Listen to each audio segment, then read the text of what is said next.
ku mawulire agakangwako kati essaawa zino mu matu gange bassebo ne bannyabo wekibanga kituufu kye ngenda okubanga mbalagamu eno vidiyo Muhoozi Kainerugaba CDF yandisibira emabega w'emitayimbwa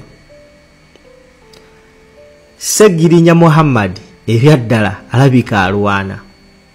Watch this video mpaka lwegwako, but please don't only watch wabula sharing a video eno, following, subscribing, ate tapping a notification bell. Empire, it's the label.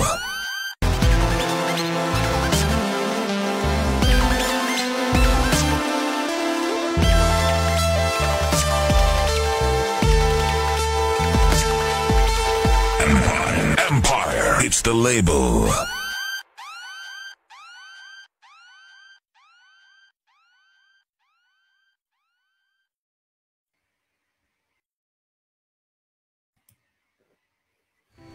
Alright, ladies and gentlemen, oluvanyuma lw'embeera eyatusibwa ku bantu b'e Kawempe kw'ossa ne bannamawulire mu kalulu ak'okujjuza ekifo ky'omubaka akiikirira abantu b'e Kawempe right now eyalayidde olunaku lw'ejjo Kanso Erias Luyimbazi Nalukoola. Ebintu bingi ebyalabibwako ebibadde bitalabibwangako mu byabufuzi bya ggwanga ever since. For example, abantu abasajja abambadde Nalukoola bayitaga Kawuula balabikako mu kalulu k'e Kawempe nga bakutte emigemera wala. Abantu bano batuusa obuvune ku bantu bangi nga mwe mwali ne MP eyali alina okubanga alondebwa abantu b'e Kawempe. After all that, the aftermath of whatever happened in Kawempe, ladies and gentlemen, akakiiko ka parliament akavunaanyizibwa ku nsonga za security ne defense katudde era ne kayita minister ow'ensonga z'omunda, kubanga minister w'ensonga z'omunda yatwala all the security organs mu ggwanga Uganda, and that was General Kahinda Otafire. Era olunaku lw'ejjo kamutuuzizza mu kajjojijoji w'ebibuuzo musajja wattu ebyamulemereredde wabula yamaliriza nga yeegaanye abantu baneeno. Gwe ssebo bannya bandaba, this is what Otafire said yesterday we yaleeteddwa mu kakiiko ako. Yayogedde bw'ati: Nukula Otafire abakola ebikolobero bino ku bantu b'e Kawempe ne bannamawulire abageraageranyiza ku kabinja Katonte Makut akali mu ggwanga ly'e Haiti mu mwaka gwa 1905 akamanyika ennyo mu kutta, okuwamba n'okutulugunya abantu, era n'akalambira nti bano tabavunaanyizibwako. He said there is a way we operate. We are in charge of the police. Him and I are in charge of the police. We are not answerable for the activities of the Tonton Makut. Kyokka ebigambo by'Otafire biringa ebyongedde okutabula bannamawulire, era oluvannyuma bafulumye mu lukuŋŋaana luno okulaga obutali bumativu n'engeri ab'ebyokwerinda gye bakuttemu ensonga y'ab'ebyokwerinda ababakolako obulabe. So twateekawo obukwakulizo obuwera, ng'akakwakulizo akasooka tugamba nti twetaaga safety y'abannamawulire mu ggwanga. Ab'ebyokwerinda omuli PDF ne police balina okukakasa bannamawulire nti ebyokwerinda byabwe tebirina buzibu, nabo bakola emirimu gyabwe. So tetunabafuna assurance kuva mu bitongole bikuuma ddembe nti safety y'abannamawulire weeri mu ggwanga. So weba teriiwo tetusobola ate kweyongerayo kukavalinga security activities zonna. Right, Kahinda Otafire publicly came out ne yeegaana abo bonna abakoze ebikolwa ebyo era n'abivumirira. Now, mweyo meeting Lutamaguzi yavuddeyo n'abagamba nti kyandibadde kyampisa nnyo singa muvuddeyo ne mwetondera bannayuganda ne mu bringing to book abo bonna abeenyigira mu bikolwa bino eby'okutulugunya abantu ba bulijjo. Bassebo ne bannyabo, Honorable Lutamaguzi yakyogedde jjo. Enkya ya leero bassebo ne bannyabo, oba muyite ntya, amyuka omuduumizi w'amagye g'eggwanga amanyikibwa nga Samuel Okiding alabiseeko eri akakiiko ka Parliament era n'akola lutamaguzi kye yabagambye bassebo ne bannyabo.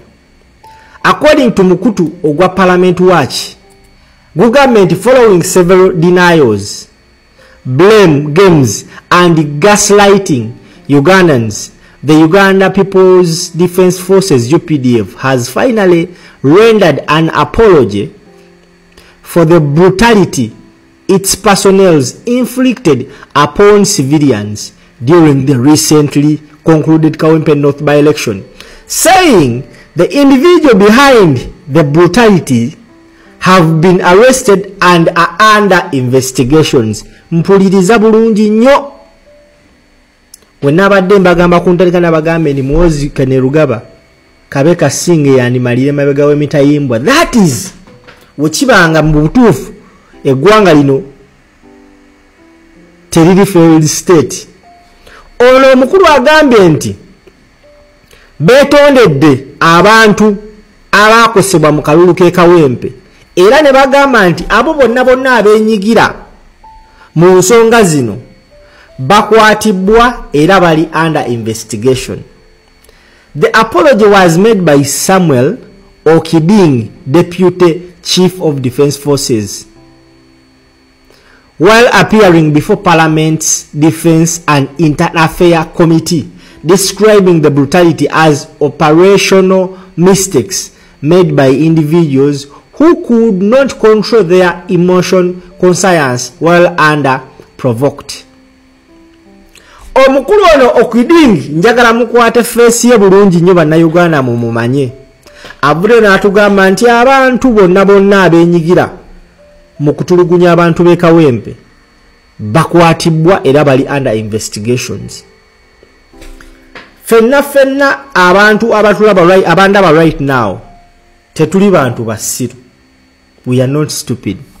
Kyagulanyi Ssentamu Robert Bobi Wine talina kyasinze kukola mu nsi muno nga kuwanika bitongole bya government. Buli kitongole kya government yakyanise ate buli lunaku akyanika. Ono ye Deputy CDF akakasize eggwanga nti abantu abenyigira mu nsonga ezo bakwatibwa era bali under investigations. Katusuubire nti ne mukama we CDF yakwatibwa because internet teerabira.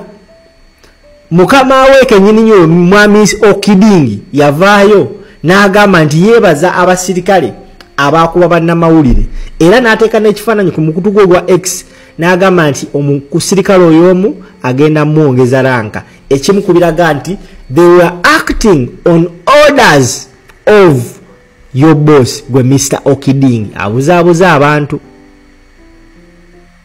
simanye bamuntegedde. Wekiba nti bagamba mbu abantu bonna abenyigira mu kukuba abantu ne bannamawulire Kawempe bakwatibwa bali under investigations. Katusuubire nti ne Muhoozi Kainerugaba yakwatibwa ali under investigations because ye kenyini in person yenyigira mu nsonga eno era n'avaayo n'ayongera n'okubanga awaana abantu abakikoze. Era avaayo lumu ku mukutu gwe gwa Twitter n'agamba nti agenda kuba abantu bonna abawagira Bobi Wine. This is public. This knowledge is in public domain. So wekibanga tekigenda kukolebwa nga bagamba ne CDF takwatibwa, kino kiddamu justifying a statement yange nti Kyagulanyi Ssentamu Robert Bobi Wine ne People Power kusana NUP bakoze omulimu munene nnyo okulabisa n'okuwanika obuziina bwa regime. Kino kiraga obunafu bw'eno regime.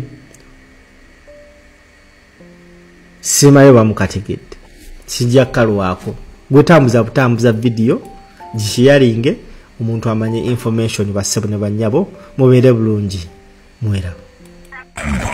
Empire. It's the label.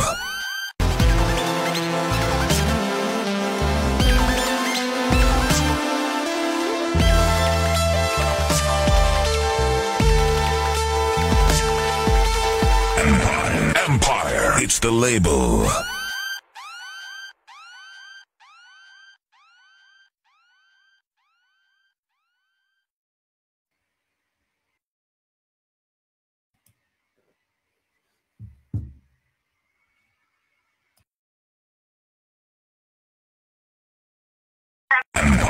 Empire. It's the label.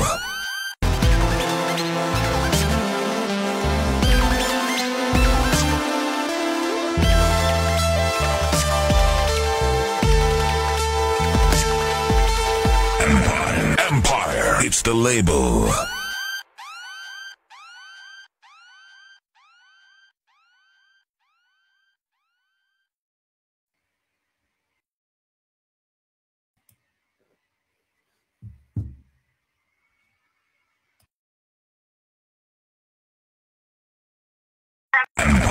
Empire. It's the label.